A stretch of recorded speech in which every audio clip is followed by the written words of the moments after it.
بسم اللہ الرحمن الرحیم۔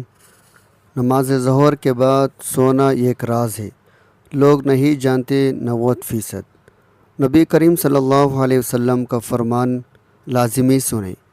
محترم ناظرین، خوش آمدید آپ کا اپنے اس چینل میں، جہاں ہم روزانہ آپ کے لیے ایسی سنتیں احادیث لے کر آتے ہیں جن سے شاید 90% لوگ آج بھی نا واقف ہیں۔ آج کا موضوع ہے ایک ایسی عادت جو ہم میں سے اکثر لوگ روز کرتے ہیں، مگر شاید ہم میں سے کسی بھی اس کی اصل حقیقت، اس کی برکت اور اس کے پیچھے چھپی حکمت کا علم نہیں۔ ہم بات کر رہے ہیں دوپہر کے وقت، خاص طور پر ظہر کی نماز کے بعد تھوڑی دیر آرام کرنے یا سو جانے کی عادت کی، جسے ہمارے اصطلاحی میں خیل اللہ کہا جاتا ہے۔ آج کل کی مصروف زندگی میں، جہاں ہم صبح سے شام تک کام، پڑھائی، موبائل، سوشل میڈیا میں الجھے رہتے ہیں، دوپہر کا وقت آتے آتے ہمارا جسم، دماغ دونوں تھک چکے ہوتے ہیں۔ بہت سے لوگ اس وقت چائے یا کافی پی کر خود کو جاگے رکھنے کی کوشش کرتے ہیں۔ کچھ لوگ موبائل میں مصروف ہو جاتے ہیں، اور بہت کم لوگ ایسے ہیں جو یہ جانتے ہیں اس وقت تھوڑی دیر کے لیے لیٹ جانا یا آنکھ لگا لینا نہ صرف ہماری جسمانی اور ذہنی صحت کے لیے فائدہ مند ہے، بلکہ یہ ہمارے پیارے نبی کریم صلی اللہ علیہ وسلم کی ایک بھولی بصیری سنت بھی ہے۔ خیل اللہ کوئی نئی بات نہیں، یہ وہ عمل ہے جو خود نبی کریم صلی اللہ علیہ وسلم اپنے مبارک زندگی میں کیا کرتے تھے۔ آپ صلی اللہ علیہ وسلم کے صحابہ اکرام بھی اس پر عمل پیرا تھے۔ لغت میں خیل اللہ کا مطلب ہے دوپہر کے وقت نصف النہار میں تھوڑی دیر آرام کرنا، چاہے نیند آئے یا نہ آئے، یعنی صرف لیٹ جانا اور جسم کو سکون دینا بھی خیل اللہ میں شمار ہوتا ہے۔ علماء اکرام نے اس کی مختلف تعریفات بیان کی ہیں، مگر بنیادی بات یہی ہے، دن کے وسط میں جب سورج اپنے عروج پر ہوتا ہے اور جسم تھکاوٹ محسوس کرنے لگتا ہے، اس وقت تھوڑی دیر سستانہ ایک ایسی عادت ہے جیسے ہمارے اسلاف نے کبھی نظر انداز نہیں کیا۔ محترم ناظرین، اسلام کے نزدیک عبادت کا مفہوم نہایت وسیع ہے۔ اسلام کا مطالبہ ہے انسان کی پوری زندگی عبادت سے عبادت ہو، وہ اس طرح زندگی بسر کرے، اس کا ہر کام عبادت میں شمار ہو۔ اس کا واحد طریقہ یہی ہے، وہ اللہ کے بتائے ہوئے طریقے کے مطابق زندگی گزارے، ہر بات میں حکم الہی کو پیش نظر رکھے۔ اسلام اس بڑی عبادت کے لیے انسان کو جن ذرائع سے تیار اور اس کی ترتیب کرتا ہے، اس کی تربیت کرتا ہے، عرف عام میں انہیں عبادت کہا جاتا ہے، لیکن دراصل یہ تمرینیت عبادت ہیں۔ انہیں ارکان اسلام بھی اسی وجہ سے کہا جاتا ہے۔ اسلام کی عمارت انہی ستونوں پر قائم ہے۔ ارکان اسلام میں نماز سرفہرست اور پہلے نمبر پر ہے۔ ان تمام عبادت میں نماز کو جو اہمیت فضیلت حاصل ہے، وہ کسی بھی صاحب ایمان اہل نظر سے پوشیدہ نہیں ہے۔ نماز کی اہمیت کا اندازہ اس بات سے لگایا ہے، قرآن کریم کے ہر پیغام میں صلاۃ یعنی نماز کا لفظ حرف جلی میں موجود ہے۔ ایمان کے بعد سب سے اہم رکن جس کا مطالبہ اہل اسلام سے کیا گیا ہے، وہ نماز ہی ہے۔ نماز مسلمانوں کی دینی پہچان، امتیازی نشان ہے۔ یہی وجہ ہے قرآن حدیث میں اس کی ادائیگی پر بہت زیادہ زور، ترک پر وعید موجود ہے۔ نبی صلی اللہ علیہ وسلم نماز کے دین میں وہی اہمیت ہے جو انسانی جسم میں سرکی ہے۔ مومن اور کافر کے درمیان امتیاز کرنے والی چیز نماز ہے، لہذا جس نے اسے چھوڑا اس نے کفر کیا۔ اس وعید سے اندازہ لگایا جا سکتا ہے اسلام میں نماز کی اہمیت کا ہے۔ جو چیز جس قدر اہم اور ضروری ہوتی ہے، اس کی بجا آوری پر اجر ثواب کی بھی اسی قدر زیادہ ملتا ہے۔ چنانچہ نماز کا ثواب بھی اس قدر ہے، انسان اس کا تصور نہیں کر سکتا۔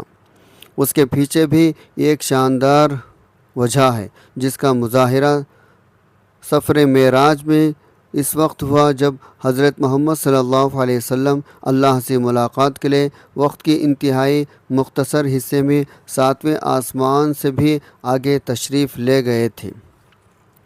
اس رات اللہ تعالیٰ نے یہ خاص پس منظر میں اپنے حبیب صلی اللہ علیہ وسلم کو آسمان پر بلایا اور اپنے خصوصی انعامات سے نوازا۔ اس مبارک سفر میں اللہ تعالیٰ نے اپنے قرب خاص سے نوازا، انبیاء اکرام سے ملاقاتیں کروائے، جنت اور جہنم کا مشاہدہ کروایا گیا، نیکیوں کے اجر ثواب اور بروں کے انجام عذاب کا نظام کروایا۔ اس عظیم سفر میں بہت سے انعامات سے نوازا گیا، جن میں یہ خاص انعام امت کے لیے نماز کا تحفہ بھی ہے، اور قیامت کے لیے انسانوں کو اپنے معبود اور خالق سے قریب تر کرنے کا عظیم تحفہ اور عبادت یعنی نماز اسی سفر میں عطا کی گئی۔ معراج کی رات جب آپ صلی اللہ علیہ وسلم نے 50 نمازوں کا حکم دیا اللہ نے، تو حضرت موسیٰ علیہ السلام کے کہنے پر آپ نے اللہ سے 50 نمازوں میں نرمی کی درخواست کی، اور ایسا کئی بار ہوا، یہاں تک کہ اللہ نے امت محمدیہ صلی اللہ علیہ وسلم کے لیے دن میں 5 نمازوں کا حکم دیا، جس کے بعد بھی حضرت موسیٰ علیہ السلام نے آپ صلی اللہ علیہ وسلم کو 5 نمازوں میں کمی کے لیے اللہ کے پاس ایک بار پھر جانے کا مشورہ دیا، لیکن تب آپ صلی اللہ علیہ وسلم نے فرمایا، میں نے اپنے رب سے کئی مرتبہ درخواست کر لی ہے، یہاں تک کہ اب مجھے حیا آ گئی ہے، اور اب میں راضی ہوں اور اس کے حکم کو ہر طرح سے تسلیم کرتا ہوں۔ ناظرین، نماز اسلام کا دوسرا رکن اور دین کا ستون ہے، اور دن بھر کے 5 فرض نمازوں میں نماز ظہر کو یہ خاص اہمیت حاصل ہے۔ یہ وہ نماز ہے جو دن کے عین وسط میں جب سورج زوال پذیر ہوتا ہے ادا کی جاتی ہے۔ یہی وقت انسان کی مصروف ترین گھڑی بھی ہوتا ہے۔ کاروبار، ملازمت، دنیاوی معاملات میں الجھا ہوا انسان جب اذان ظہر سنتا ہے تو ہر کام روک کر اپنے رب کے حضور کھڑا ہو جاتا ہے۔ یہی وہ لمحہ ہے جو نماز ظہر کو خاص بتاتا ہے۔ دنیاوی مصروفیات کے عین بیچ میں رب کی یاد کی طرف پلٹنا۔ اللہ تعالیٰ نے قرآن کریم میں نماز کے اوقات کا ذکر ان الفاظ میں فرمایا، یعنی سورج ڈھلنے سے لے کر رات کی تاریکی تک نماز قائم کرو۔ مفسرین کے نزدیک سورج ڈھلنے سے مراد وہی وقت ہے جب ظہر کی نماز کا آغاز ہوتا ہے، یعنی سورج اپنے نصف النہار سے مغرب کی طرف مائل ہونا شروع کرتا ہے۔ اسی آیت میں ظہر سے لے کر عشاء تک کی 4 نمازوں کی طرف اشارہ کیا گیا۔ اسی طرح اللہ تعالیٰ نے فرمایا، یعنی سب نمازوں کی حفاظت کرو، خصوصاً درمیانی نماز کی، اور اللہ کے حضور ادب سے کھڑے ہو جاؤ۔ اکثر مفسرین کے نزدیک الصلاۃ الوسطیٰ یعنی درمیانی نماز سے مراد نماز ظہر ہے، کیونکہ دن کی 5 نمازوں میں ٹھیک درمیان میں واقع ہوتی ہے، اور اپنے وقت کی مصروفیات کی وجہ سے اسے خاص طور پر یاد رکھنے کی تاکید کی گئی۔ اللہ تعالیٰ نے قرآن میں ہر نماز کو یکسوئی طور پر فرض قرار دیا ہے، مگر ظہر کا ذکر اس انداز میں ہونا اس کی خاص فضیلت اور اہمیت کی طرف اشارہ کرتا ہے۔ نبی کریم صلی اللہ علیہ وسلم نے نماز ظہر کے وقت کے حوالے سے ایک اہم ہدایت دی ہے۔ حضرت ابو سعید خدری رضی اللہ عنہ سے روایت ہے، رسول اللہ صلی اللہ علیہ وسلم نے فرمایا، ظہر ٹھنڈی کر کے پڑھو، اس لیے گرمی کی شدت جہنم کی لپٹ سے ہے۔ اس حدیث کا مقصد یہ تھا سخت گرمی کے موسم میں ظہر کی نماز میں تھوڑی تاخیر کر لی جائے تاکہ لوگ آسانی سے سکون کے ساتھ سایوں میں چل کر مسجد پہنچ سکیں۔ اس حدیث سے یہ بھی معلوم ہوتا ہے اسلام نے نماز کی ادائیگی میں انسان کی سہولت، خشوع خضوع کا بھی خیال رکھا ہے۔ ظہر کی سنتوں کی فضیلت کے بارے میں ابھی بھی حدیث میں واضح ترغیب موجود ہے۔ نبی کریم صلی اللہ علیہ وسلم نے فرمایا، جو شخص نماز ظہر سے پہلے 4 رکعت اور ظہر کے بعد 4 رکعت 2 سنتوں 2 نوافل پابندی سے پڑھے، اللہ تعالیٰ اسے جہنم کے آگ سے دور رکھے گا۔ صرف فرض نماز پر اکتفا کرنا کافی نہیں، بلکہ اس کے ساتھ منسلک سنتوں کی بھی اپنی برکت اور اجر ہے، جسے آج کل کے مسلمان اکثر نظر انداز کر دیتے ہیں۔ ام المؤمنین حضرت ام سلمہ رضی اللہ عنہا سے روایت ہے، نبی کریم صلی اللہ علیہ وسلم نماز ظہر ہم سے پہلے پڑھ لیا کرتے تھے، یعنی آپ صلی اللہ علیہ وسلم اس نماز کو جلدی ادا کرنے کا اہتمام فرماتے تھے۔ یہ روایت اس بات کی دلیل ہے، نبی کریم صلی اللہ علیہ وسلم نماز کو اس کے مقررہ وقت میں بغیر غیر ضروری تاخیر کے ادا کرنے کی کوشش فرماتے تھے، اور یہی امت کے لیے بہترین نمونہ ہے۔ نماز کی عمومی اہمیت کے بارے میں نبی کریم صلی اللہ علیہ وسلم کی متعدد احادیث ملتی ہے، جن میں سے ایک یہ ہے، قیامت کے دن بندے سے سب سے پہلے اس کی نماز کا حساب لیا جائے گا۔ اگر وہ درست نکلی تو باقی اعمال بھی درست شمار ہوں گے، اور اگر خراب نکلی تو باقی اعمال بھی متاثر ہوں گے۔ یہ اصول نماز ظہر پر بھی اسی طرح لاگو ہوتا ہے جیسے دیگر نمازوں پر، کیونکہ ہر فرض نماز اس کی دائمی حساب کا حصہ ہے۔ نماز ظہر کی ایک خاص بات یہ ہے کہ دن کے عین وسط میں جب انسان اپنی روزمرہ زندگی کے مشاغل میں گم ہوتا ہے، اسے روک کر اللہ کو یاد کرنے کا موقع دیتا ہے۔ دفتر کا کام ہو، کاروبار ہو یا تعلیم، ظہر کی اذان انسان کو یاد دلاتی ہے دنیا کمانے کے ساتھ ساتھ آخرت کی تیاری بھی ضروری ہے۔ یہ نماز روح کو تازگی بخشتی ہے اور باقی دن کے نشاط برکات کے ساتھ گزارنے کو توانائی فراہم کرتی ہے۔ نماز ظہر دن کی مصروفیت ترین گھڑی میں اللہ کے حضور حاضری کا نام ہے۔ قرآن کریم نے اسی دن کی نمازوں کے سلسلے کا اہم حصہ ممکنہ طور پر الصلاۃ الوسطیٰ، یعنی خاص طور پر محفوظ رکھی جانے والی نماز قرار دیا ہے، جبکہ حدیث مبارکہ نے اس کے وقت، اس کی سنتوں، اس کی پابندی کی اہمیت کی تفصیل سے بیان کیا۔ ہمیں چاہیے ہم اپنی مصروفیات کے باوجود نماز ظہر کو اس وقت پر خشوع کے ساتھ سنتوں سمیت ادا کریں، تاکہ ہم نبی صلی اللہ علیہ وسلم کی سنت کو زندہ رکھتے ہوئے دنیا آخرت دونوں میں کامیابی حاصل کر سکیں۔ ناظرین، اب سوال یہ پیدا ہوتا ہے، آخر خیل اللہ کا صحیح وقت کیا ہے؟ کیا یہ ظہر سے پہلے کیا جائے یا ظہر کے بعد؟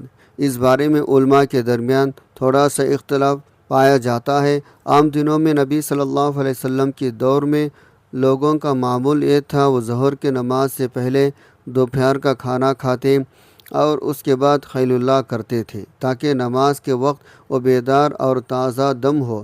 لیکن جمعہ کے دن معاملہ مختلف تھا۔ حدیث میں صراحت سے آیا، صحابہ اکرام جمعہ کی نماز کے بعد ہی کھانا کھاتے اور خیل اللہ کرتے تھے، کیونکہ اس دن نماز جمعہ کی جلدی کی وجہ سے کھانے اور آرام کا وقت پیچھے چلے جاتا تھا۔ آج کے دور میں چونکہ ہمارا معمول مختلف ہے، اکثر لوگ ظہر کے بعد ہی فارغ ہوتے ہیں، اس لیے علماء نے یہ گنجائش بھی دی ہے، اگر کوئی ظہر کے بعد کھانا کھا کر سنت کی نیت سے تھوڑی دیر لیٹ جائے تو اس سے بھی خیل اللہ کی سنت ادا ہو جاتی ہے۔ اب یہاں ایک اہم بات سمجھنی ضروری ہے، یہ عمل صرف ایک دنیاوی آرام نہیں بلکہ اس کے پیچھے روحانی حکمت بھی پوشیدہ ہے۔ نبی صلی اللہ علیہ وسلم نے خود اس کی حکمت بیان فرمائے، دن میں تھوڑا آرام کرنے سے انسان کو رات میں عبادت قیام اللیل کے لیے طاقت ملتی ہے، یعنی یہ نیند صرف جسمانی تھکاوٹ دور کرنے کے لیے نہیں بلکہ رات کی عبادت، تہجد، اللہ کے حضور کھڑے ہونے کے توانائی حاصل کرنے کا ذریعہ بھی ہے۔ یہی وہ راز ہے جسے آج کی نسل بھو چکی ہے۔ ہم رات دیر تک موبائل پر جاگتے ہیں، صبح مشکل سے اٹھتے ہیں، دن بھر سستی محسوس کرتے ہیں، پھر رات کو تہجد تو دور فرض نماز کے لیے بھی آنکھ نہیں کھلتی، جبکہ نبی کریم صلی اللہ علیہ وسلم کا طریقہ بالکل مختلف تھا۔ دن میں تھوڑا آرام، رات میں اللہ کے حضور طویل قیام۔ جدید سائنس نے بھی صدیوں بعد اس سنت کی تصدیق کر دی ہے۔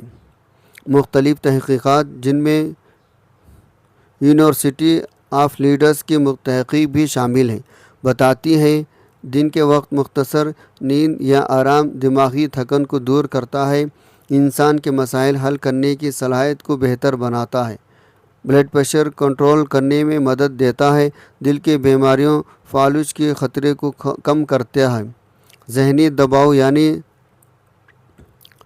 خاص طور پر ان لوگوں کے لیے جو رات کو پوری نیند نہیں لے پاتے، دن کا مختصر آرام ان کی جسمانی ذہنی کارکردگی میں نمایاں بہتری لاتا ہے۔ سبحان اللہ، جو چیز نبی صلی اللہ علیہ وسلم نے 1400 سال پہلے سکھائی، آج سائنس اسی کی صحت کا راز قرار دے رہے ہیں۔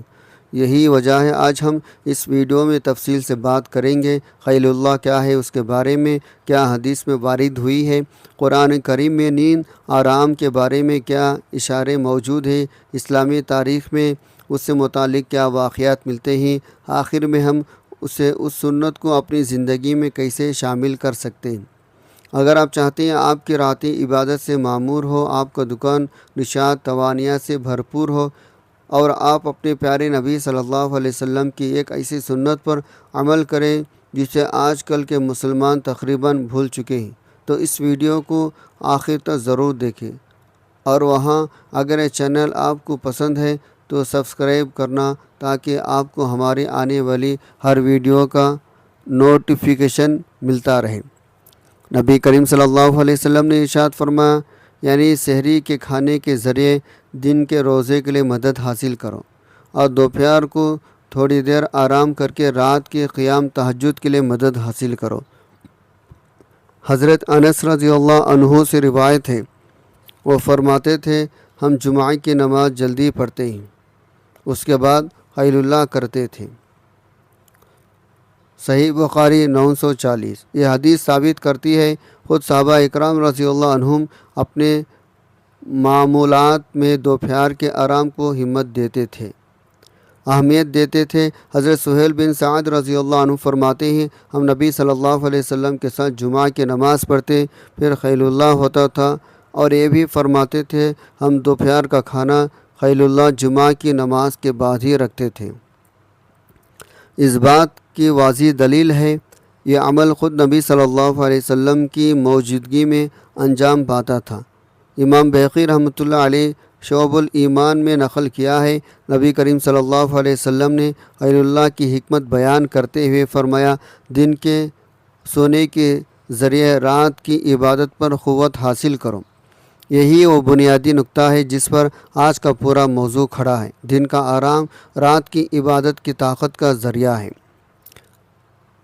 سورۃ الفرقان میں اللہ تعالیٰ ارشاد فرماتے ہیں، اسی نے رات کو تھوڑے لیے پردہ لباس بنایا اور نیند کو آرام کا ذریعہ اور دن کو اٹھ کھڑے ہونے کا کام کاج کا وقت بنایا۔ اس آیت سے واضح ہوتا ہے نیند آرام اللہ تعالیٰ کی طرف سے ایک نعمت رحمت ہے جسے انسان کے جسمانی ذہنی سکون کے لیے پیدا کیا گیا۔ اسی طرح سورۃ الروم میں اللہ تعالیٰ فرماتے ہیں، اس کی نشانیوں میں سے تمہارا رات اور دن میں سونا اور اس کی فضل کی تلاش کرنا بھی ہے، بے شک اس میں سننے والوں کے لیے نشانیاں ہیں۔ یہاں دن کے وقت سونے کا خاص طور پر ذکر کیا گیا، جو خیل اللہ کی طرف واضح اشارہ سمجھا جاتا ہے۔ سورۃ الانبیاء آیت نمبر 9 میں اللہ تعالیٰ فرماتے ہیں، ہم نے تمہاری نیند کو آرام کا ذریعہ بنایا۔ یہ مختصر مگر جامع آیت اس بات کی گواہی ہے، نیند محض ایک حیاتائی عمل نہیں بلکہ اللہ کی طرف سے خصوصی رحمت تدبیر ہے۔ سورۃ الزمر اللہ تعالیٰ فرماتے ہیں، وہ روحوں کو موت کے وقت جو نہیں مرتے انہیں نیند کی حالت میں قبض فرما لیتا ہے، پھر جس پر موت کا فیصلہ ہو چکا ہو اسے روک لیتا ہے، باقی کو ایک مقررہ وقت تک واپس بھیج دیتا ہے۔ یہ آیت نیند کو موت کی ایک چھوٹی شکل کے طور پر بیان کرتی ہے، جس سے نیند کی روحانی اہمیت مزید نمایاں ہوتی ہے۔ اسلامی تاریخ میں نیند آرام کے حوالے سے سب سے زیادہ مشہور دل کو چھونے والا واقعہ اصحاب کہف کا ہے، جسے قرآن کریم نے سورۃ الکہف میں تفصیل سے بیان کیا۔ یہ چند نوجوان تھے جو اللہ تعالیٰ پر ایمان لائے، اپنے ظالم بادشاہ کے ظلم جبر سے بچنے کے لیے غار میں پناہ لے گئے۔ اللہ تعالیٰ نے انہیں اسی غار میں ایک لمبی نیند سلا دیا۔ قرآن کے مطابق وہ 300 سال سے کچھ زیادہ عرصہ اسی حالت میں سوتے رہے۔ جب وہ بیدار ہوئے تو انہیں یوں محسوس ہوا جیسے صرف ایک دن یا اس کا کچھ حصہ گزرا ہو۔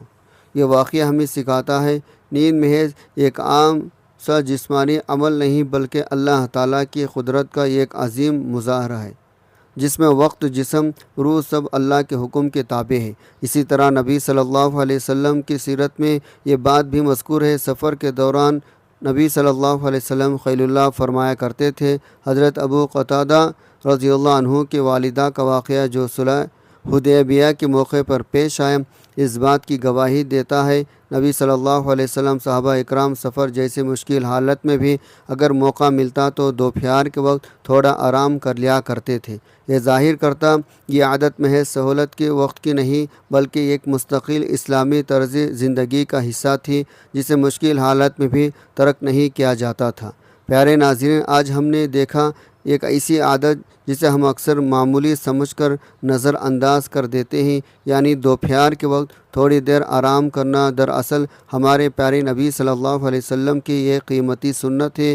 یہ نہ صرف ہماری جسمانی صحت کے لیے فائدہ مند ہے بلکہ اس کا مقصد ہمیں رات کی عبادت، تہجد، اللہ کے حضور کھڑے ہونے کے لیے تیار کرنا بھی ہے۔ آج کے دور میں جہاں ہم رات دیر تک جاگ کر اپنی نیند کا نظام خراب کر چکے ہیں، وہاں اس سنت کو اپنانا ہمارے لیے دوہرا فائدہ رکھتا ہے، دنیاوی صحت بھی، اخروی برکت بھی۔ آئیے آج سے ہم وعدہ کریں ہم ظہر کے بعد یا دوپہر کے وقت تھوڑی دیر کے لیے ضرور آرام کریں گے تاکہ ہم اپنے نبی صلی اللہ علیہ وسلم کی اس بھولی بصیری سنت کو زندہ کر سکیں اور رات کی عبادت کے لیے تازہ دم ہو سکیں۔ اگر آپ کی معلوماتی مفید لگے تو اس ویڈیو کو لائک کریں، اپنے دوستوں اور رشتہ داروں کے ساتھ شیئر کریں تاکہ زیادہ سے زیادہ لوگ اس بھولی ہوئی سنت سے آگاہ ہو سکیں۔ اور اگر آپ ابھی تک ہمارے چینل کو سبسکرائب نہیں کیا تو ابھی سبسکرائب کریں تاکہ ہم اسی طرح آپ تک قرآن حدیث کی روشنی میں مفید معلومات پہنچاتے رہیں۔ آخر میں دعا ہے، اے اللہ ہمیں اپنے پیارے نبی صلی اللہ علیہ وسلم کے ہر سنت پر عمل کرنے کی توفیق عطا فرمائے، چاہے وہ ہمیں چھوٹی سی کیوں نہ ہو لگتی ہو۔ یا اللہ ہمارے نیند کو راحت کا ذریعہ بنا، ہمارے دن کو برکت سے بھر دے اور ہمارے راتوں کو اپنی عبادت ذکر سے منور فرما۔ اے رب کریم ہمیں ان لوگوں میں شامل فرما جو دن میں محنت کرے، تھوڑا آرام کرے اور رات کو تیرے حضور سجدہ ریز ہو۔ ہمیں صحت مند جسم، پرسکون دل، بیدار روح عطا فرمائے۔ آمین یا رب العالمین۔